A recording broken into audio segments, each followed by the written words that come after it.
Fala pessoal, muita gente diz, ou ao menos pensa, que os evangélicos, ou mesmo os religiosos em geral, são meio burros.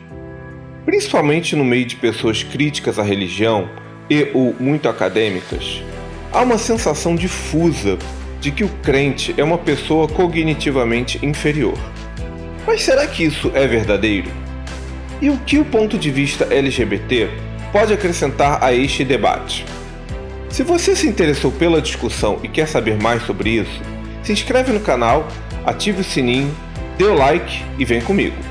E se quiser ouvir este podcast em uma plataforma de áudio, o link está na descrição.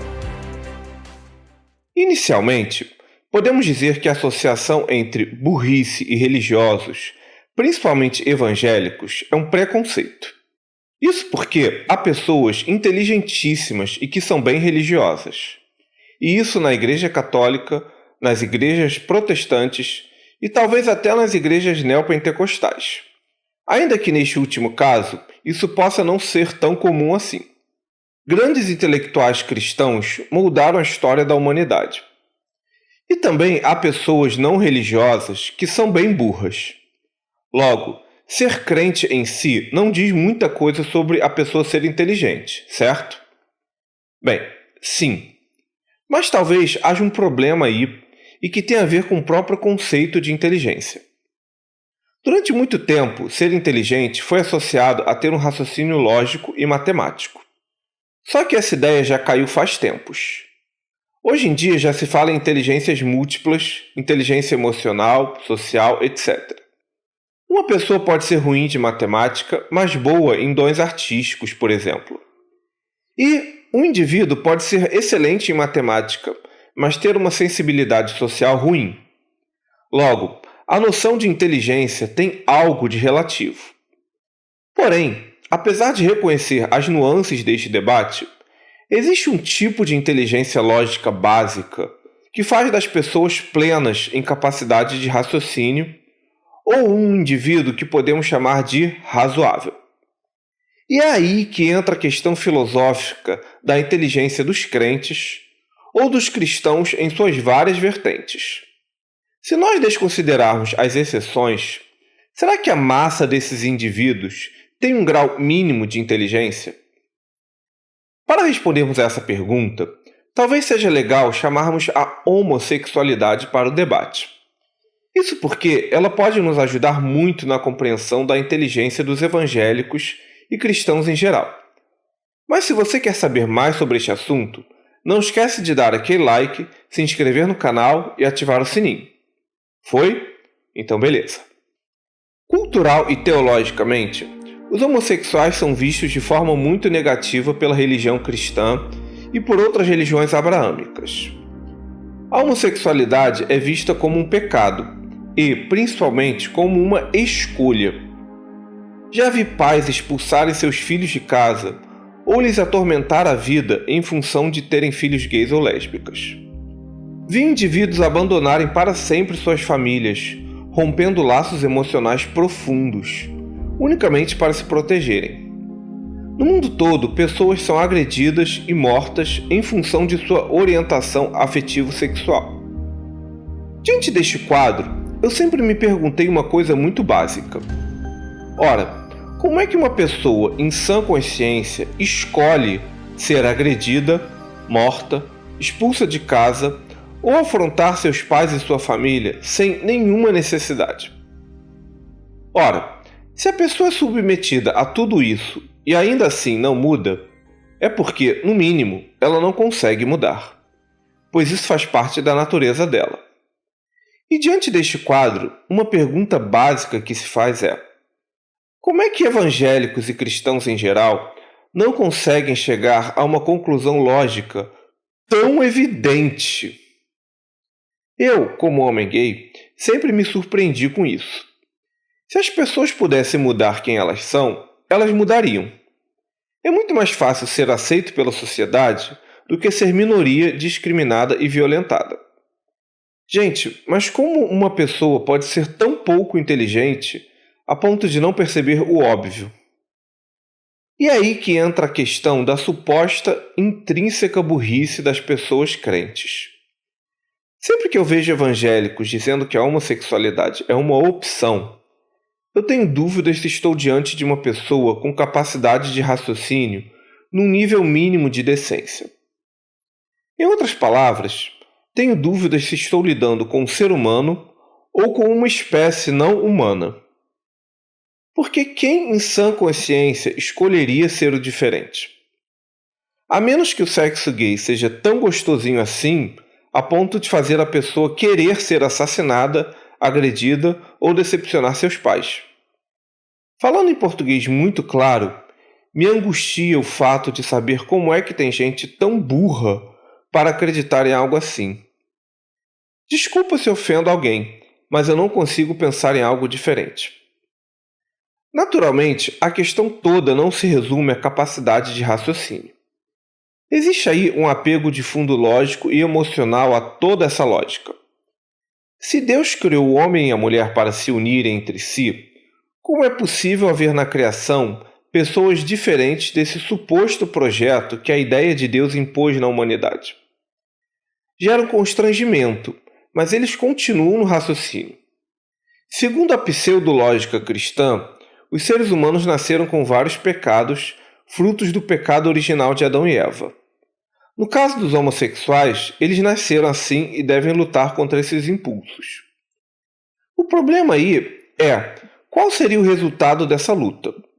Se os homossexuais devem virar heterossexuais, se isso fosse possível, eles já o seriam. Mas caso isso não seja possível, eles devem adotar o celibato. Ou seja, nunca deverão conhecer a alegria do amor, do casamento ou dos filhos. Isso significa dizer que um Deus de amor criou essas pessoas para que elas sigam uma vida de sofrimento, negação e solidão. O que, pelo menos ao meu ver, continua não fazendo sentido algum.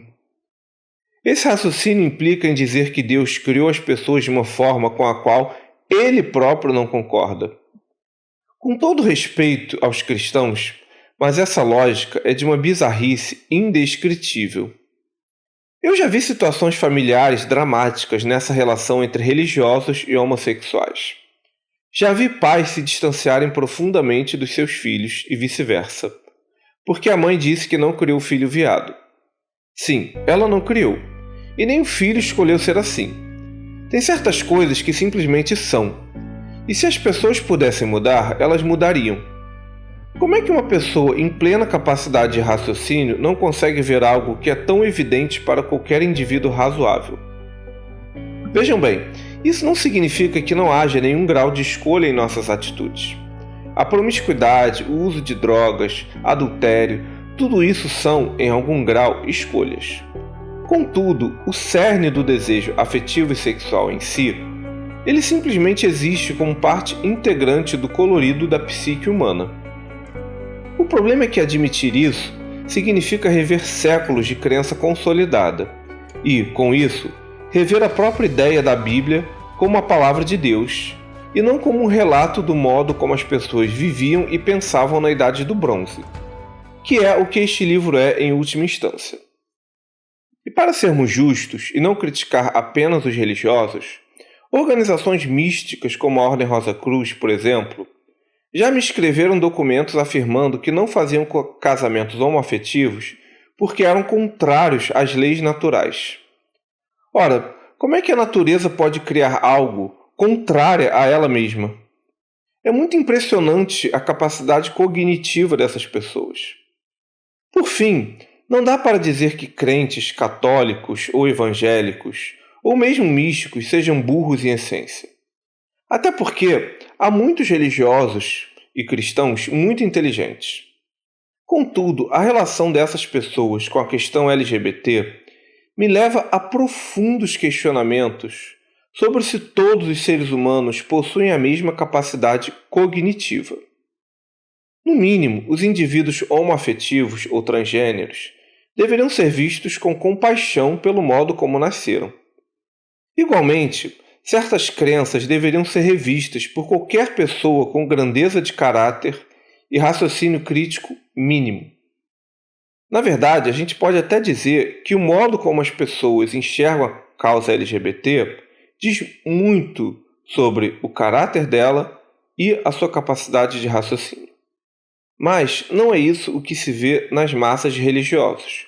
Uma parte desses indivíduos realmente crê que as pessoas escolhem ser discriminadas e sofrerem toda sorte de violência porque elas não têm nada melhor para fazer na vida.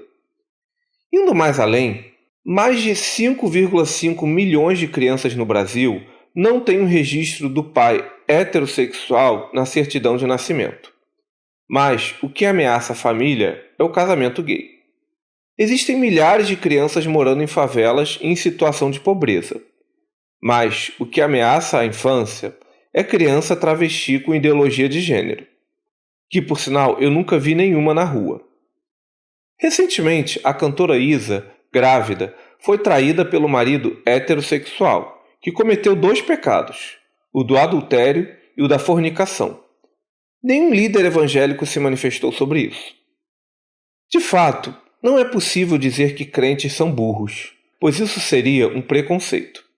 Mas sendo bem honesto, tem coisas que fogem à minha compreensão. Se você é crente, eu gostaria de ouvir o seu lado e o seu ponto de vista. Deixe aí nos comentários. Mas e vocês, o que pensam sobre tudo isso? Uma pessoa religiosa pode ser minimamente inteligente? Todas as pessoas têm a mesma capacidade de raciocínio? O que pensam? Este foi um programa do canal Ágora Gay, um espaço para conversarmos sobre filosofia, religião, política e cultura do seu ponto de vista gay. Eu sou Felipe Dias. Lembro que este podcast é um recorte de um tema complexo. Mesmo que você não concorde com tudo, meu objetivo é iniciar um diálogo para ele ser aprofundado por outros pontos de vista. Deixe nos comentários o que você pensa sobre essa discussão, sugestões e críticas construtivas. Também os convido a ver os vídeos mais antigos do canal e a seguir a gente nas redes sociais cujos links estão na descrição. Lembrando que o Ágora Gay é um espaço dedicado à conversa e aos argumentos e não às ofensas. Até a próxima, pessoal! Valeu!